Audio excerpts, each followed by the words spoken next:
আওয়ামী লীগেরা বলতো যে নজরুল ছিলেন বিএনপি করতেন, আমাদের জাতীয় কবি কাজী নজরুল ইসলাম বিএনপি করতো। আমরা তাই নাকি? কেমনে? কয় ছাত্রদল করতো। আমি কিরকম?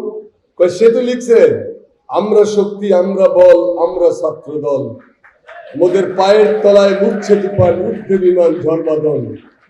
এটা তো লেখে নেই আমরা ছাত্রলীগ, আমরা ছাত্রলীগ, এটা তো লেখে নেই আমরা ছাত্র শিবির, আমরা ছাত্র শিবির, এটাও লেখে নেই। ছাত্রদল জাতীয় কবির লেখার মধ্যে রয়ে গেছে, এটা কিন্তু একটা অসাধারণ প্রাপ্তি। 30টা ছিল ঢাকা বিশ্ববিদ্যালয়ে, কেন পড়তে পারলাম না সেটার জন্য হাহাকার করেছে। তো যাই হোক, আজকে এখানে এসে আমার জিয়া স্মৃতি পাঠাগার আর কমলকুড়ি দেখি যে তার চেয়ে ছাপিয়ে উঠেছে ছাত্রদল। তো এক লোক বলছে যে ভাই গেছিলাম ধামরাই, গিয়ে দেখি সব আমরাই, আমরাই সব। তো সেটা তো একটা আছে। আর ছাত্রদলের ব্যাপারটা একটু অন্যরকম, কারণ আওয়ামী লীগেরা বলতো যে নজরুল ছিলেন বিএনপি করতেন, আমাদের জাতীয় কবি কাজী নজরুল ইসলাম বিএনপি করতো। আমরা তাই নাকি? কেমনে? কয় ছাত্রদল করতো। আমি কিরকম? কয় সে তো লিখছে আমরা শক্তি, আমরা বল, আমরা ছাত্র দল, মোদের পায়ের তলায় মুখছে তুফান, উঠবে বিমান ঝড়বাদল।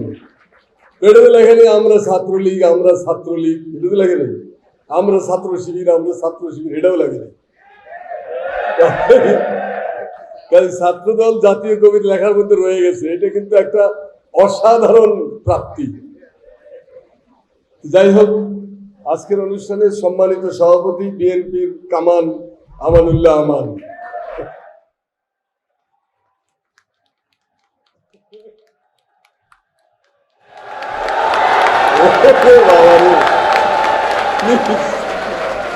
প্লিজ প্লিজ, ওর কামানের আওয়াজের চাইতে আপনাদের আওয়াজ বেশি হয়ে গেছে, সেজন্য একটা ধন্যবাদ।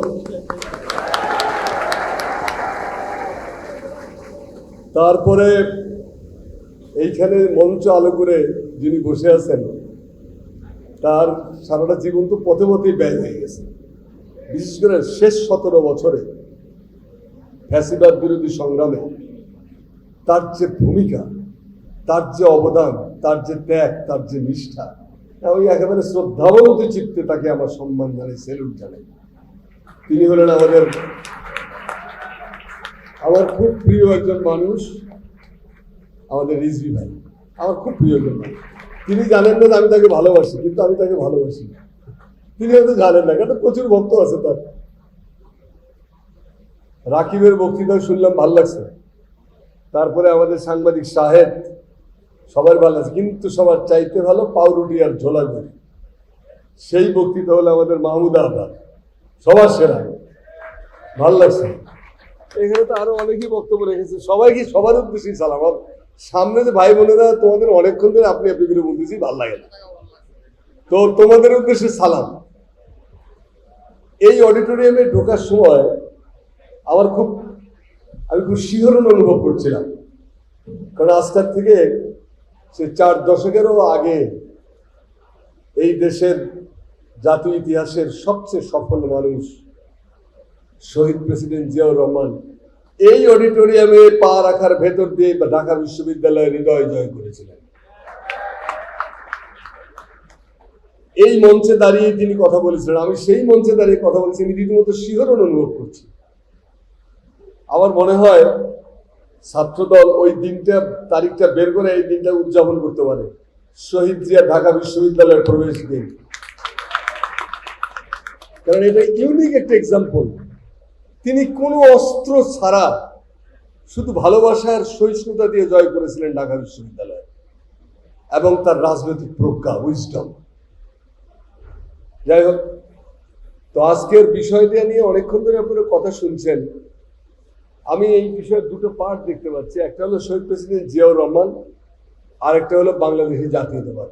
আমি দুটো পার্টকে একটু একটু করে কথা বলে আমার বক্তব্য শেষ করবো, বেশিক্ষণ কষ্ট দেব না। আমাদের জাতীয়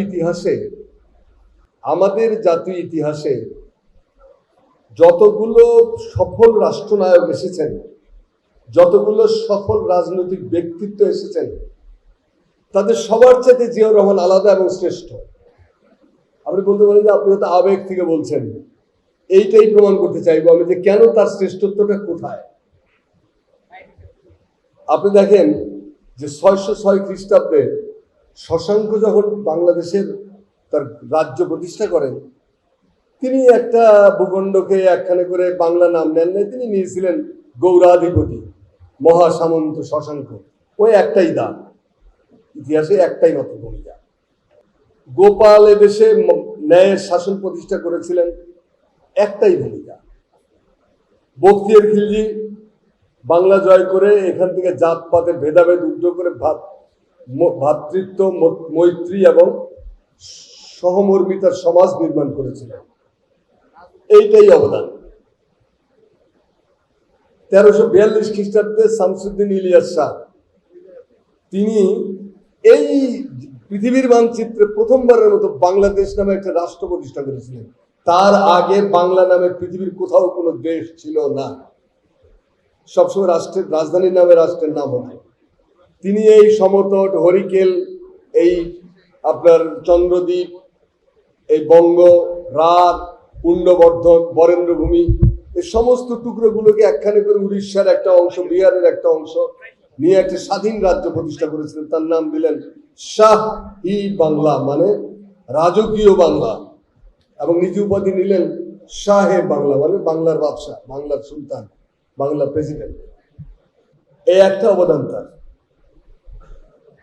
গিয়াসউদ্দিন আজম শাহ, তার দৌহিত্র, তার অবদান একটা গুরুত্বপূর্ণ অবদান, তিনি বাংলাকে প্রথম রাষ্ট্রভাষার স্বীকৃতি দিয়েছিলেন। তার স্বীকৃতির আগ পর্যন্ত বাংলা ভাষা ছিল গরিব মানুষের ভাষা, ঝুপড়ি বস্তিবাসীর ভাষা।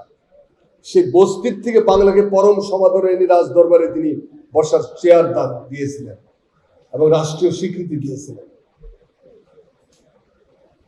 তারপরে আসেন মোগলদের সময় ঈসা খান, দিল্লির আধিপত্যবাদের বিরুদ্ধে সামান্য একজন ভূস্বামী, ভুইয়া, ছোট জমিদার, তিনি আরো কয়েকটা জমিদারকে একখানে করে দিল্লির আগ্রাসনের বিরুদ্ধে, সাম্রাজ্যবাদী লিপ্সার বিরুদ্ধে তিনি যে ভূমিকা পালন করেছিলেন, তিনি তো বাংলার অমিত তেজা প্রতিরোধের প্রতীক, জাতীয় ঐক্য এবং প্রতিরোধের প্রতীক। তিনি নাস্তানাবুদ করেছিলেন মোগলদেরকে বাংলার মাটিতে। এই একটা অবদান। আধিপত্যবাদ বিরোধী সংগ্রামের বীর নায়ক ঈসা খান। সিরাজউদ্দৌলা, পলাশীর প্রান্তরে বাংলাদেশের স্বাধীনতা রক্ষার জন্য তিনি অকাতরে বুকের রক্ত ঢেলে দিয়েছিলেন। স্বাধীনতা যে কত গুরুত্বপূর্ণ জিনিস, যদি সেদিন তিনি বুকের রক্ত ঢেলে না দিতেন, তাহলে আজকে আমরা উপলব্ধি করতে পারতাম না। আমাদের স্বাধীনতার পিছনে সিরাজউদ্দৌলার বুকের রক্ত লেগে আছে। এই সিরাজউদ্দৌলা একটাই অবদান, তিনি মাতৃভূমিকে ভালোবেসেছিলেন। ফকির মজনু শাহ, এই সাবকন্টিনেন্টে ব্রিটিশ শাসন বিতরণ করার জন্য তিনি তার ফকির এবং সন্ন্যাসীদের নিয়ে একটা জীবন পথে পথে ব্যয় করে গেছেন, তার কোথাও পৌঁছা হয়নি। সামান্য মানুষরা যে প্রতিরোধের পতাকা দাঁড় করাতে পারে, মজনু শাহ তার প্রতীক। তিতুমির, সাধারণ একটা বাঁশের কেল্লা, হাজার খানিক লোককে একখানে করে একটা বাঁশের কেল্লা নির্মাণ করে তিনি ইংরেজদের বিরুদ্ধে দাঁড়িয়েছিলেন। তিনি কি জানতেন না তার কি পরিণতি হতে পারে? খুব ভালো করে জানতেন। কিন্তু তার আদর্শ ছিল কারবালা হোসেন, যে 70 জন সঙ্গী নিয়ে জিদের বিশাল বাহিনীর সামনে রুখে দাঁড়িয়েছিলেন। হোসেন ছিল তো তিতুমিরের মডেল। তিনি জানতেন যে একটা দৃষ্টান্ত রাখতে, আইকন দরকার, এক্সাম্পল দরকার জাতির সামনে। আমার রক্তের ভেতর দিয়া এই প্রতিরোধের সেই মশাল দীপ্ত হয়ে উঠবে একদিন না একদিন। জেনে শুনে তিনি আত্মাহুতি দিয়েছিলেন তিতুমির। শরীয়তুল্লাহ এই ভূখণ্ডে গরিব, চাষি, মজুর, কামার কুমারদের একত্রিত করে জমিদারদের বিরুদ্ধে আন্দোলন দাঁড় করিয়েছিলেন এবং ফেতনা ফ্যাসাদে জর্জরিত মুসলিম সমাজকে তিনি ফরায়েজ অর্থাৎ ফরজ শিক্ষা দিয়েছিলেন যে এগুলোর বাইরে সব ফালতু, মূল শিক্ষা এইটা। জমিদার বিরোধী সংগ্রামে দুদু মিয়া এবং হাজী শরীয়তুল্লাহর যে ভূমিকা, তা চিরকাল স্বর্ণাক্ষরে লেখা থাকবে আমাদের জাতীয় ইতিহাস। এই একটাই। নবাব সলিমুল্লাহ, এই ঢাকা বিশ্ববিদ্যালয় যেখানে আপনারা মধুর ক্যান্টিন বানিয়েছেন, এই মধুর ক্যান্টিন ছিল তার ইশরাত মঞ্জিল। এই ইশরাত মঞ্জিলে 1906 সালে ভারতবর্ষের মুসলমানদের প্রথম রাজনৈতিক আধুনিক সংগঠন মুসলিম লীগের জন্ম দিয়েছিলেন তিনি। এই যেটাকে এখন মধুর ক্যান্টিন বানাইছেন, এইটা হল ইশরাত মঞ্জিল। আমাদের রাজনৈতিক আধুনিক রাজনীতিতে উত্থানের ইতিহাসের সঙ্গে যুক্ত ইশরাত মঞ্জিল।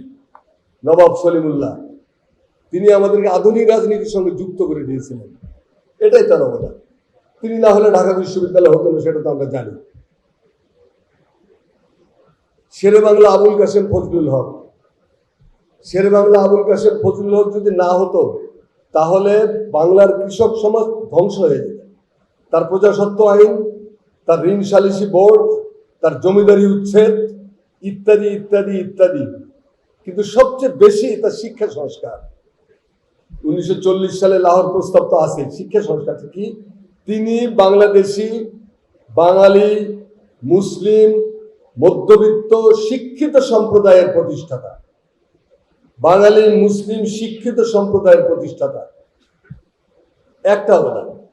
এই শিক্ষিত সম্প্রদায় পরবর্তীকালে ঢাকা বিশ্ববিদ্যালয় প্রতিষ্ঠা করেছে, তারাই 47 সালে পাকিস্তান আন্দোলন করেছে, তারাই 71 সালে মুক্তিযুদ্ধ করেছে, 52 ভাষা আন্দোলন করেছে। এরাই। হোসেন শহীদ সোহরাওয়ার্দী আমাদের জাতীয় নেতা, গণতন্ত্রের প্রতি অসীম পিপাসা তাকে জাতীয় নেতায় পরিণত করেছিল। তার একটাই অবদান।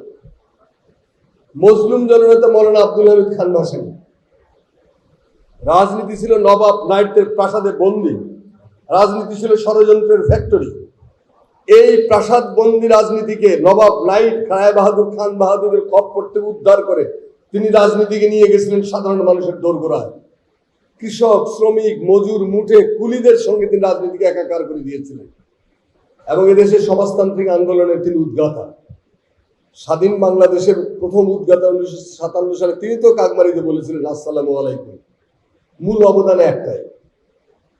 তারপরে আসলে শেখ মুজিব।